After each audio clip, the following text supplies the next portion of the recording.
ছোটবেলার একটি ভাব সম্প্রসারণ আমাকে শিখিয়েছিল, দুঃখ মানুষকে পুড়িয়ে খাঁটি সোনায় রূপান্তরিত করে।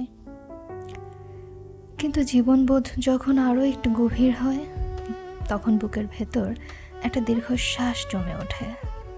সেই দীর্ঘশ্বাস থেকেই জন্ম নেয় এক অমোঘ প্রশ্ন: দুঃখ পেতে পেতে ওই খাঁটি সোনা যখন ভুল মানুষের হাতে পড়ে, তখন ক্ষতিটা ঠিক কার হয়? যে দুঃখ পেতে পেতে সোনায় রূপান্তরিত হলো তার, নাকি যে ওই খাঁটি সোনা চিনতে পারলো না তার?